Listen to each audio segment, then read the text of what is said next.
오늘 주제는 모든 생각을 믿지 마십시오. 생각은 떠오르지만 나는 뭐죠? 말씀으로 분별합니다. 지난주 복습하겠습니다. 나는 그리스도 안에서 새롭게 된 하나님의 자녀이며 오늘도 성령을 따라 살아가는 사람입니다. 나는 화와 두려움과 상처가 나의 주인이 아니며 감정이 올라오는 순간에도 영의 위치에서 멈추고 선택할 수 있습니다. 나는 감정에게 내 삶의 운전대를 넘겨주지 않고 성령님의 인도하심을 따라 사랑과 믿음과 온유와 평안을 선택합니다. 나는 매 순간 내가 누구인지 기억하며 육신의 오래된 반응이 아니라 그리스도의 생명으로 생각하고 말하고 행동합니다. 나는 오늘도 작은 반응 하나부터 새롭게 선택하며 나의 변화된 반응을 통해 관계와 삶에 그리스도의 생명과 사랑을 흘려 보냅니다. 아멘. 지난주에 화가 나는 것과 화를 내는 것은 다르다고 했던 거 기억나시죠? 오늘은 생각이 떠오르는 것과 그 생각을 믿는 것. 오늘 모든 생각을 믿지 마십시오. 생각이 떠오르는 것과 그 생각을 믿는 것은 완전히 다릅니다. 화가 나는 것과 화를 내는 것이 다르듯이. 보통 화가 나기 전에는 보통 아주 빠른 해석과 생각이 육신의 틀에 있는 생각이 막 지나다닙니다. 뭐냐면 나를 우습게 보는 건가? 일부러 저러는 거 아니야? 저 사람 나를 무시하는 거 아니야? 이런 생각이 막 돌아가죠. 근데 우리는 이러한 생각이 막 돌아갈 때 이러한 생각을 너무나 빨리 사실로 받아들이는 것이 문제입니다. 사실로. 떠오르는 순간 사실로 너무나 빨리 믿고 받아들입니다. 그런데 성경은 뭐라고 말씀하죠? 생각을 믿으라라고 말씀하지 않고 우리가 항상 하는 고린도후서 10장 5절 말씀 뭐죠? 생각을 사로잡으라라고 말씀합니다. 자, 생각이 얼마든지 떠오를 수 있습니다. 하지만 그 많은 그 생각은 진짜 나인 하나님의 자녀인 내 생각이라기보다는 뭐죠? 육신의 신호와 함께 떠오르는 생각들입니다. 그래서 생각이 떠오르고 생각이 우리에게 나를 믿어 라고 말할 수는 있지만 우리는 그 생각을 반드시 믿을 필요는 없습니다. 뭐로? 사실로. 그래서 우리가 그동안 해온 거 있죠. 영의 위치에서 다윗처럼 바울처럼 영의 위치에서 뭐죠? 그 생각을 바라보고 말씀으로 분별할 수 있는 그러한 위치까지, 그러한 과정까지 우리는 지금 와 있습니다. 자, 왼쪽 보시면 휴대전화죠. 자, 휴대전화에 알림이 하나 떴어요. 알림이 하나 떴죠. 자, 알림이 왔다고 알림 오는 순간 곧바로 그걸 들여다보고 누르나요? 대부분은 저도 알림이 와도 저는 신경도 안 쓰고 한참 있다가 들여다보는 경우가 많거든요. 문자가 왔다고 즉시 답해야 하는 거 아닙니다. 자, 광고 문자가 왔어요. 광고 문자가 또 떴다고 바로 물건을 사야 하는 게 아니죠. 즉 뭡니까? 휴대전화 이 알림은 명령이 아니에요. 그렇죠? 대부분의 사람들은 그렇게 크게 신경 쓰지 않습니다. 왜냐하면 휴대전화 알림은 업무 가운데 있을 때는 모르겠지만 대부분 업무 외에 있을 때 휴대전화의 알림은 뭐죠? 그냥 나 한번 봐줘 이 정도거든요. 나 한번 봐줘 시간 날 때. 자, 휴대전화 알림에는 사람들이 이런 식으로 약간 반응합니다. 그렇죠? 집착하는 분도 있을 수 있겠지만 대부분은 문자 오는 거 그런 알림에 크게 신경 쓰지 않습니다. 그런데 이 우리의 떠오르는 생각, 육신의 신호와 함께 떠오르는 생각이 이 휴대전화 알림하고 똑같거든요. 실질적으로는 똑같은 거예요. 육신의 생존을 위해서, 육신을 보호하기 위해서 육신의 신호와 함께 올라오는 이 생각이 사실은 휴대전화 그 알림과 똑같이 이렇게 딱 떠오르는 건데 이상하게 우리는 이 머릿속에 떠오르는 이 생각에는 전혀 다르게 반응하죠. 뭘로 반응하면 그냥 알림이 아니라 하나의 명령처럼 하지 않으면 안 될 것 같은 명령으로 받아들입니다. 부정적인 생각이 하나 떠올랐어요. 나 이거 안 될 것 같은데 라는 생각이 딱 떠오르면 뭐죠? 그냥 떠올랐나 보다. 휴대전화 알림처럼 이제는 우리가 이제 그렇게 할 그러한 위치, 그러한 수준이 됐는데 많은 사람들이 만약에 나는 안 될 것 같다라는 생각이 떠오르자마자 그것을 뭐죠? 그대로 믿어버립니다. 그리고 저 사람 나를 싫어하는 것 같은데 라는 생각이 떠오르자마자 뭐죠? 곧바로 저 사람은 나를 싫어해 라고 확정해버립니다. 그리고 이거 큰일 날 것 같은데 라는 생각이 떠오르면 아직 일어나지도 않은 일이거든요.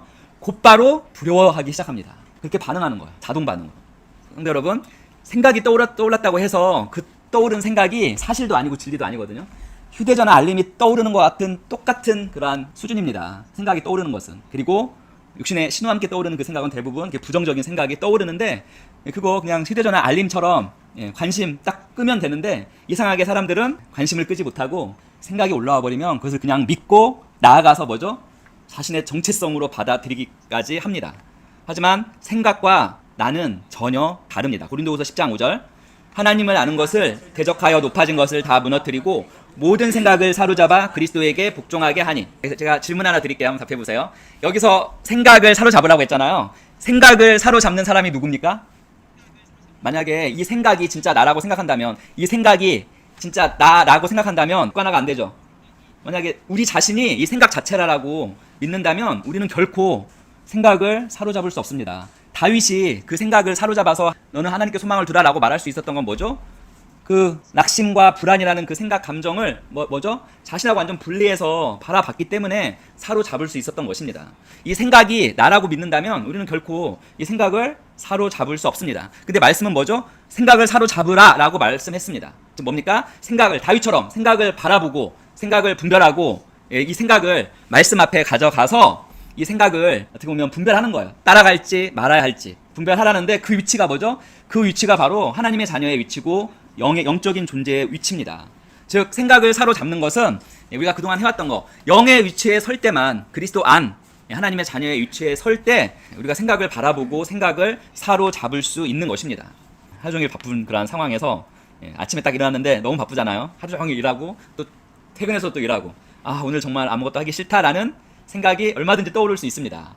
그죠? 근데 아무것도 하기 싫다 그 생각을 붙들지는 않죠. 이제는 우리가 어떻게 되죠? 그 생각을 바라볼 수 있습니다. 그 생각이 떠올랐지만 그 생각을 이제 분별할 수 있습니다. 정말 아무것도 하기 싫은 것이 정말 이것이 사실인가 이렇게 질문할 수 있는 그 수준에 이제 와 있습니다. 그래서 생각은 뭐죠? 내가 아닙니다.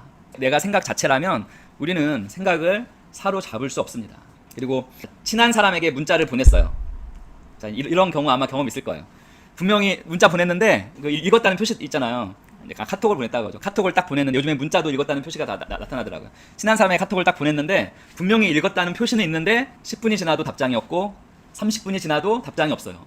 분명히 읽었는데 1시간이 지났는데 답장이 없어요. 자, 여기에서 사실은 딱 하나거든요. 아직 답장이 오지 않은 것이 사실이에요. 그 사실밖에 없어요. 사실은 시간이 지났다는 것과 답장이 오지 않았다는 사실밖에 없는데 우리의 생각이 이제 이야기를 막 만들어냅니다. 우리의 뇌의 능동적 추론과 예측을 통해서 막 이야기를 만들어냅니다. 아, 내가 뭐 이 친구한테 내가 뭐 잘못했나? 아니면 이 친구가 나한테 화냈나? 내가 지난번 한 말 때문에 지금 꽁해서 이렇게 답장을 안 보내나? 하는데 2시간이 지났어요. 아, 이거 사람은 믿을 수 없겠네. 이놈 참 믿을 수 없는 놈이네 하면서 혼자만의 생각이 때로는 극단까지 얘 믿을 수 없어라고 극단까지 이렇게 막 밀고 갑니다. 그런데 몇 시간 뒤에 답장이 왔어요. 미안해, 회의 중이었어라고. 자, 그 순간 뭐죠? 아무 일도 없었어요. 그리고 그 자기가 했던 그 생각 아무런 영향력이 없죠. 결국 몇 시간 만에 온 그 문자 하나로 아무 일도 없는 것이 결국 사실이에요. 결국 카톡이 늦게 왔고 아무 일도 없었어요. 그래서 이제 방금 제가 말씀드린 것은 때로는 우리를 힘들게 하는 것은 어떠한 그 사건이나 경험 자체가 아니라 뭐죠? 그 사건이나 경험에 대해서 우리의 뇌가 결국 육신의 뇌예요. 생각, 감정, 충동을 이루는 그 뇌가 만들어내는 이야기가 해석이죠. 해석. 그것이 실질적으로 우리를 가장 힘들게 만듭니다. 왜냐하면 이 생각과 이 해석은 우리의 감정과 반응에 바로 영향을 주기 때문입니다. 그래서 우리의 감정과 반응을 우리가 잘 관리하길 원하면 우리가 해야 되는 건 뭐죠? 그 생각과 해석을 사로잡아야 돼요. 관리해야 돼요. 다스려야 합니다.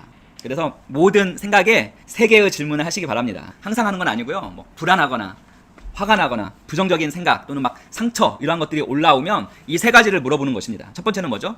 지금 내 안에 무슨 생각이 올라오고 있는가? 지금 올라오는 이 생각은 뭐지? 한번 물어보고요. 2번째는 뭐죠? 이게 가장 중요해요. 이 생각이 사실인가? 이 생각이 사실인가? 이거를 분별하면 정말 온전한 사람이 될 것 같습니다. 이 생각이 사실인가? 즉 무슨 말이에요? 이 생각이 육신의 내가 만든, 구체적으로 하면 우리의 두뇌의 능동적 추론과 예측으로 만든 해석인지, 해석, 하나의 이야기인지, 아니면 이건 정말 사실인지, 이걸 분별하는 거예요. 그리고 마지막은 하나님의 말씀은 이 생각에 대해서 무엇이라고 말씀하는가. 자, 하나님의 말씀에 기초해서 이 생각을 바라보는 것입니다. 제가 예를 들면, 자, 나는 실패자야 라는 생각이 떠올랐어요. 나는 실패자야. 자, 떠올랐는데, 자, 이걸 멈추고 이 질문을 하지 않으면 대부분 어떻게 되는지 아세요? 그 생각에 자동 반응으로 곧바로 빠져서 뭐가 되죠? 정체성의 실패자가 되어버립니다. 그러지 말고, 아, 나는 실패자야. 이러한 부정적인 생각이 딱 떠오르면 바로 멈추고 질문하는 거예요. 아, 이 생각이 사실인가? 뭐 실제로 실패한 경험이 있을 수도 있지만 실패를 경험하는 것과 실패자가 되는 것은 전혀 다른 것입니다. 그리고 나서 말씀으로 돌아가는 거예요. 자, 말씀은 뭐라고 말합니까? 우리의 정체성을 뭐라고 말합니까? 그리스도 안에서 새로운 피조물, 그리고 나를 사랑하시는 이로 말미암아 넉넉히 이기는 사람이에요. 사람. 힘든 일이 있고 뭐 실패가 있고 또 실패가 있어도 그거를 넉넉히 이겨갈 수 있는 사람이라고 말씀하고 있습니다. 그래서 그 생각을 탁 털어버리는 것입니다. 그러한 과정들이 이제 계속 훈련하면서 그게 지속되면 결국에는 그 영의 위치에 서서 다스릴 수 있는 사람이 되는 거죠. 자, 여기에 이제 우리의 반응뿐만 아니라 원수 사단 마귀도 이 생각과 관련해서 우리의 원수 사단 마귀도 떠오르는 생각, 대부분 부정적인 생각에 대해서이겠죠. 이 떠오르는 생각을 이용해서 어떤 우리의 경험을 우리의 정체성으로 받아들이게 만듭니다. 누가? 원수 사단 마귀. 사단 마귀가. 나는 실패했어라는 생각이 딱 떠오릅니다. 그러면 딱 떠오르고 딱 끝나면 되는데 사단 마귀는 거기에서 끝나게 만들지 않아요. 어디까지 가죠? 너는 실패자야 라고 하면서 뭐죠? 이거 이제 마귀의 속임이죠. 하면서 실패자를 우리 자신의 정체성으로 받아들이는 데까지 갑니다. 오늘 두렵다 하고 딱 끝나면 되는데 거기에서 끝나게 만들지 않습니다. 두려워? 그래, 넌 원래 겁쟁이야. 뭐죠? 겁쟁이를 자신의 정체성으로 받아들이게 만듭니다. 이게 사단 마귀가 하는 아주 교묘한 속임입니다. 세 번째는 뭐죠? 나 지금 화났어, 열받아 하고 거기서 끝나면 되는데 사단 마귀는 거기서 끝나지 않고 한 말을 더 하죠. 그렇지? 넌 원래 화가 많은 사람이야. 너의 정체성은 화 많은 사람이야 라고 정의하게 만듭니다. 즉 어떤 사건이나 경험을 자신의 정체성으로 바꾸도록 만듭니다. 그래서 우리의 경험에 이름을 붙이고 그 이름을 어떤 이름이죠? 실패자, 겁쟁이, 화가 많은 사람을 자신의 정체성으로 믿게 만들려고 사단도 열심히 노력하고 있어요. 그래서 정체성을 올바로 인식하고 있지 못한 그리스도인들은 이중 공격을 당하는 거예요. 자신의 잘못된 해석으로도 공격당하고 뭐죠? 사단 마귀의 속임으로도 공격당합니다. 그래서 금방 흔들리고 넘어가 버립니다. 하지만 이제 우리는 넘어가지 않죠? 흔들리지 않습니다. 그때 멈춥니다. 잠깐! 나는 누구입니까? 정체성에 대해 다시 생각해 봅니다. 그리고 이 정체성과 이 생각은 전혀 맞지 않죠. 저기 실패자, 겁쟁이, 화가 많은 사람이 내 정체성이 아니에요. 그러면 쉽게 나는 이 생각이 아니다. 여기까지 올 수 있어요. 그리고 묻습니다. 한 번 더. 하나님은 나를 무엇이라고 부르시는가? 하나님이 나를 실패자라고 부릅니까? 겁쟁이라고 부릅니까? 화 많은 사람이라고 부릅니까? 아닙니다. 사랑받는 자녀입니다. 언제나 사랑받는 자녀. 넉넉히 이기는 자입니다. 우리 아까 고백했던 거. 그리스도 안에서 공동 상속자라고 우리를 부르십니다. 그래서 우리가 해야 될 일이 이겁니다. 생각과 씨름하지는 마세요. 왜냐하면 씨름한다는 건 뭐죠? 씨름하면 초점을 맞추는 거예요. 생각과 싸우면 어떻게 되죠? 그 생각이 점점 강해집니다. 그러니까 생각과 싸우지 말고 그 생각을 뭐죠? 말씀 아래 두십시오. 억지로 없애려고도 하지 마십시오. 씨름하지도 말고 없애려고도 하지 마십시오. 오히려 생각이 더 강해지고 더 지칠 수 있습니다. 어떤 거요? 나쁜 생각 하지 말아야지. 우리 두뇌는 나쁜 생각 하지 말아야지 하면 나쁜 생각이 떠오를 수밖에 없는 것이 우리 육신의 두뇌입니다. 불안하면 안 돼! 라고 얘기하면 더 불안하게 만드는 것이 우리 육신의 두뇌고요. 두려우면 안 돼. 안 돼 하면 자, 이거하고 똑같죠. 자, 코끼리 생각하지 마세요 하면 코끼리 탁 떠오르죠. 그거하고 똑같은 원리입니다. 그래서 억지로 싸우려 하지 말고 씨름하지 말고 말씀 아래 두는데 특별히 씨름하고 억지로 없애려 하면 결국 강하게 한다는 건 뭐죠? 강해지면 그게 세를 가져요. 권세를. 그래서 두 번째죠. 뭐죠? 권위를 갖게 하면 안 돼요. 그 생각이. 핵심은 생각이 떠오르지 않게 만드는 것이 아니라 싸우고 억지로 없애려 하는 것이 아니라 뭐죠? 그 생각의 권세, 강해지지 않게 하는 것입니다. 권위를 주지 않는 것입니다. 자, 지난주에 기억나세요? 감정은 우리가 운전하는 우리 인생에 동승은 할 수 있지만 감정이 운전할 수는 없다고 얘기했죠? 운전대를 감정에게 맡기지 말라고. 이번 주에는 이렇게 가는 거예요. 남색 괄호 안에 한번 읽어볼까요? 생각은 지나갈 수 있지만 내 안에 집을 지을 필요는 없습니다. 자, 생각 하나가 문을 두드립니다. 찾아와서 너 안 될 거야. 문 두드리는 거 막을 수는 없어요. 하지만 그 생각에, 이 부정적인 생각에 문을 활짝 열어주고 의자까지 내어주고 커피까지 타서 주지 말라고. 커피까지 타서 대접하면서 하루 이틀, 제가 이거 자주 하죠, 이 컵. 하루 이틀, 일주일, 한 달을 그 생각을 붙들고 살지 마시기 바랍니다. 그 생각을 문 열어주는 단계에서 딱 커트하면 됩니다. 문 열어주고 의자 내어주고 커피, 음식 대접하면서 함께 살 필요는 전혀 없습니다. 자, 이 생각을 무엇보다도 말씀 아래 두십시오. 씨름하지 말고 없애려도 하지 말고 권위를 주지 말고 권세를 주지 말고 이 생각을 말씀 아래 두십시오. 그래서 그 말씀 로마서 12장 2절 읽어보겠습니다. 너희는 이 세대를 본받지 말고 오직 마음을 새롭게 함으로, 이 마음이 생각으로도 번역되는 거 아시죠? 마음을 새롭게 함으로 변화를 받아 하나님의 선하시고 기뻐하시고 온전하신 뜻이 무엇인지 분별하도록 하라. 이 생각이 새로워지는 것은 말씀 아래 둘 때만, 말씀으로 분별할 때만 이게 온전하게 새롭게 되고 변화되는 것입니다. 이 생각, 이제 끝났어, 이런 부정적인 생각 끊임없이 올라옵니다. 이제 끝났어라는 이 생각이 올라오는 순간 뭐죠? 모든 것이 막혀 보입니다. 모든 것이 막혔다라고 믿는 거예요, 결과적으로. 하지만 뭡니까? 우리가 말씀을 생각한다면 뭡니까? 말씀은 결코 우리를 끝났다라고 하지 않습니다.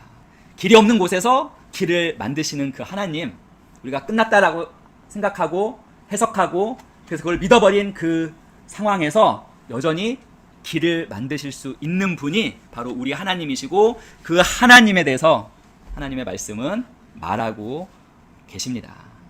하나님의 말씀과 일치하는 생각으로, 그러니까 하나님의 말씀 아래 생각을 둠으로 우리가 다시금 우리의 마음을 새롭게 하고 변화를 이루는 그 길로 우리가 가는 것입니다. 즉 우리의 마음의 새로움은 부정적인 생각을 없애는 것도 아니에요. 그죠? 얼마든지 올라올 수 있습니다. 그리고 우리가 통제할 수 없어요. 그리고 부정적인 생각을 긍정적인 생각으로 바꾸는 것도 아니에요. 이거 뭐 자기 개발에서 하는 이것도 아닙니다. 사실 우리가 하는 건 뭡니까? 이 생각을 하나님의 말씀의 진리 아래 두는 것입니다. 결국 생각을 말씀으로 분별하는 것입니다. 그래서 이번 주 생각 고착 훈련, 지난주하고 이어지죠. 하루 중 갑자기 마음이 힘들고 무거워지고 그런 우울해질 때 잠깐 멈추고 방금 내가 무슨 생각을 했지? 하고 질문합니다. 왜 이 우울한 생각을 내가 했지? 그 다음에 뭐죠? 이것은 사실인가? 아니면 내 뇌의 해석인가? 육신의 뇌의 해석인가? 그리고 하나님의 말씀은 무엇이라 하는가? 하나님의 말씀은 뭐죠? 우리가 우울한 자가 아닙니다. 우울한 자라는 정체성은 내가 잘못된 이 생각을 받아들여서 해석한 거죠. 해석, 이야기죠. 그래서 하면 마지막 뭡니까? 나는 이 우울한 생각을 따라가지 않겠다 하고 잘라버리면 됩니다. 지난주에는 멈춤, 정체성, 선택이었거든요. 좀 더 확대해서 뭐죠? 멈춤, 생각, 포착, 말씀으로 분별, 선택입니다. 즉 다윗이 한 거 그것만 하면 되는 거예요. 다윗이 딱 낙심되고 가장 불안할 그런 막 죽을 것 같은 그 순간에 다윗이 한 게 뭐죠? 분리시켜서 자신의 생각을 포착한 거예요. 생각과 감정을 포착했고 하나님께 소망을 두라라고 결국 말씀으로 돌아간 거죠. 말씀으로 분별해서 말씀으로 돌아가도록 말씀으로 돌아가는 것을 선택하는 것과 똑같이 우리도 멈추고 그 생각을 포착했고 말씀으로 분별해서 이거는 나의 그냥 해석이구나, 이거는 내가 취할 필요가 없는 거구나 하고 취하지 않는 선택을 하면 됩니다.